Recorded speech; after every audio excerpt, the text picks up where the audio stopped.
واسمع لي يا خزر في قعدات طويلة وتمتع بيا بالنظر تشوف ناس كثيرة فيا لغتنا. Relletjes in Anderlecht, Sint-Gillies, Molenbeek, Artiershow. Die koppen zien, man, dat is precies Jurassic Park. Laat die er niet in, hè. Hey! C'était un des mecs les plus dangereux de Bruxelles et environ. T'as peur? Ik krijg nog 48 uur om die reportage af te maken. Geen minuut langer, geen seconde langer. Het begint maar al te bidden dat ik nooit groot word. En als dat gebeurt, dan zorg ik ervoor dat jij er nooit geraakt. Peut-être qu'il faut éliminer votre boss. On met un terrier à sa place.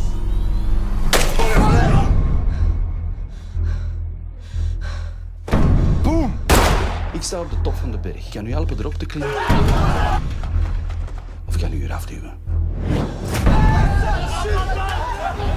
Jungle, jongen, echt een jungle. Wij hebben scoops nodig.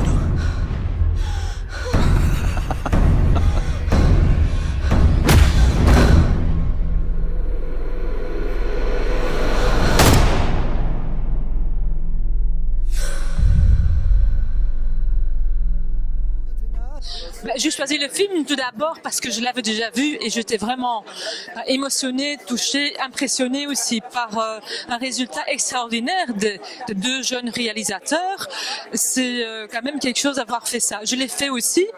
J'ai invité des gens bruxellois, néerlandophones, francophones et des gens de beaucoup d'origines différentes parce que c'est important aussi de réunir les gens, dépasser un peu les frontières linguistiques, communautaires et autres et de réfléchir ensemble sur le futur de Bruxelles et le film fait réfléchir. Alors, on a gagné un prix avec notre court-métrage Frères. On a gagné 60 000 €. Et avec ce budget-là, on devait faire le film. Et normalement, un budget normal pour un film, c'est 1 200 000. Alors, c'est 10 fois plus moins. Mais quand même, on voulait vraiment faire le film, un long métrage. Et tout le monde croyait dans le projet. Et on est allé dedans. Et c'était vraiment, on a souffert énormément, mais quand même, ça existe et c'est un rêve qui se réalise, voilà. Alors maintenant, par rapport au budget, parce que le réalisateur le régisseur a parlé un petit peu de cette perte. En Belgique, il existe la catch qui sert à ça, à déduire. Est-ce que vous pensez que c'est parce que peut-être c'est un film d'immigration qu'il est un peu moins aidé? Mais en tout cas, peut-être à l'origine, oui, mais quand je vois maintenant le résultat, il est passé dans les salles. Les deux réalisateurs m'ont raconté qu'ils ont fait le tour de la Flandre, même dans les petits villages qui n'avaient pas de cinéma. Donc ça veut dire quand même que c'est un sujet qui vit, les gens sont intéressés par ce qui se passe. Et donc j'espère et je suis convaincue que ça va aider des jeunes qui veulent se lancer dans le cinéma à dire, bah oui, c'est possible, il faut y croire et on va le faire. Comment? On a une histoire d'amour derrière. Ouais. Mais on voit que vous évitez un petit peu les scènes. Est-ce que c'est par rapport à la population justement qui va regarder? Non, c'est une question très intéressante parce que normalement c'était pas une histoire d'amour, c'est devenu une histoire d'amour. Pendant le tournage, on a changé le scénario et même dans le montage, le film voulait que c'était un film de l'amour. Alors c'est devenu une histoire d'amour, voilà. Alors un message par rapport au CNV justement. Aujourd'hui on sait très bien que le parti critique un peu plus cette valeur ajoutée qu'on dénigre. Comment pensez-vous justement aujourd'hui ces naufrages qui se passent par rapport à l'Afrique, ces immigrants qui arrivent ici, est-ce que ce ne serait pas le moment pour la Belgique d'avoir ce réveil vis-à-vis de sa population? Alors c'est le message politique que je veux par rapport au CNV. Oui, mais tout à fait, ce qui se passe dans la mer Méditerranée, c'est vraiment affreux et on doit faire plus. Pas uniquement en tant que pays. C'est pas uniquement la Belgique qui va résoudre ça, mais c'est d'ailleurs pour cela que mon groupe politique, mais au niveau européen, s'est réuni vendredi passé en Italie pour réfléchir avec tous les États membres comment est-ce qu'on peut faire plus pour aider les gens. Je pense qu'on peut penser à différentes pistes. C'est déjà aider dans les pays d'origine où il y a les conflits, où il y a la pauvreté, pour que les gens vivent dans des meilleures situations. Surtout aider les camps aussi, parce que quand on regarde les circonstances dans lesquelles les gens doivent vivre dans les camps de réfugiés, je pense qu'on peut faire plus aussi. Et je pense que pour mon parti, on pourrait aussi penser à, par exemple, des visas humanitaires, comme ça existe déjà en Allemagne, où les gens peuvent être légalement dans les pays États membres de l'Europe pendant le temps de la guerre ou de la crise. Je pense qu'on doit pouvoir réfléchir aussi. Film magnifique, mais comment tu as ressenti ce personnage? J'ai jamais joué dans ma vie, en général, donc ça faisait un peu bizarre pour s'habituer. Mais à un certain moment, tu sens que les réalisateurs, ils étaient derrière moi, ils me poussaient, et à un certain moment, tout le crew, les acteurs, ça devenait une grande famille, tu commences à te sentir chez toi, quoi. Mais c'est très dur. Je croyais d'abord qu'être acteur, c'était quelque chose d'argent facile, on va dire. Mais l'image fait son budget, donc il n'y a pas d'argent déjà de 1. Et de 2, c'est vraiment dur. C'est physiquement dur, émotionnellement dur, mentalement dur. Mais après que le film est sorti, je me suis dit que ça vaut la peine. On a abordé un sujet tabou, c'est les couples mixtes. Quand il y a une histoire d'amour entre toi et la journaliste, comment tu penses que ta famille aurait vécu ça aujourd'hui ici en Belgique? Est-ce qu'on a dépassé ce stade ou est-ce qu'on est encore dans les tabous? Non, parce que le film il a été fait il y a 2 ans. Donc on n'a rien dépassé tant que le film reste actuel.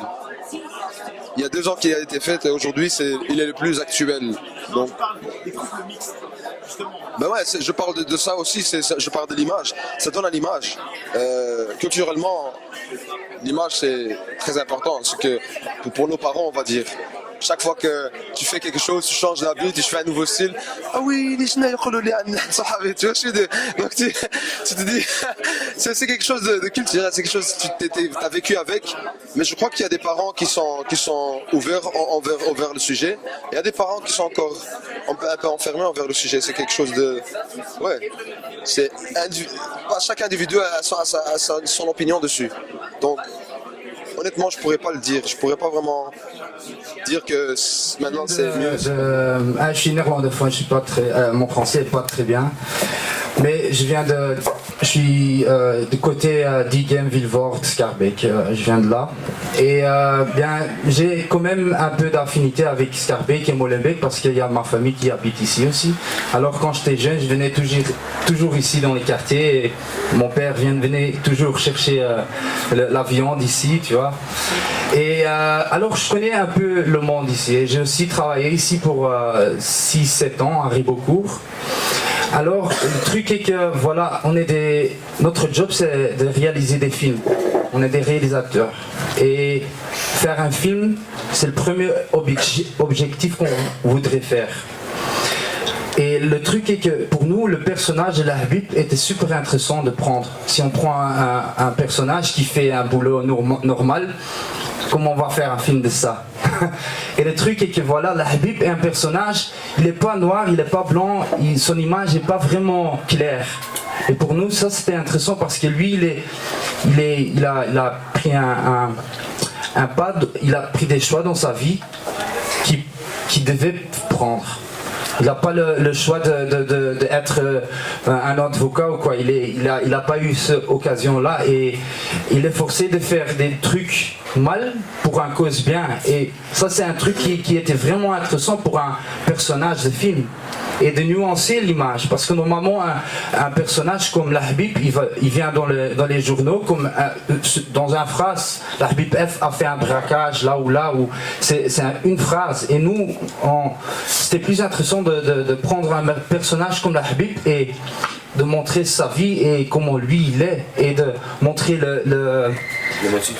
les motifs et de montrer les rédactions qui font les nouvelles sur la télévision. C'est qui ces gens? Et ces gens, ils ont beaucoup d'influence sur la perspective des gens, de la société. Et pour eux, la rédaction, c'est faire la nouvelle, c'est avoir des kaks, C'est plus l'audience. L'audience, avoir l'audience, et c'est en fait, il veut avoir beaucoup d'audience pour avoir de l'argent. Et ça, c'est le premier objectif de la rédaction, mais tout le monde regarde les nouvelles et croit que c'est la vérité. Alors pour nous, ça c'était on voulait faire une miroir devant la rédaction et devant les quartiers aussi. Et pas de dire, voilà, ça c'est l'image n'est pas noir, pas blanc, c'est entre les deux. Et ça c'est le but de l'image, quoi. Et ouais, comme il a dit, je crois pas que c'était vraiment le but de changer une image ou quoi. C'est seulement de le mettre sur image, on va dire. C'est un peu nuancé parce que, comme lui avait dit, il y a beaucoup de séries télévisées flamandes, on va dire, policières, ça se ressemble. T'as Mohamed M, voleur. Mais si par exemple Mohamed il a volé un pain au carrefour pour donner à manger à son fils sans avoir le chômage ou bien quoi, Mohamed M n'est plus criminel dans mes yeux.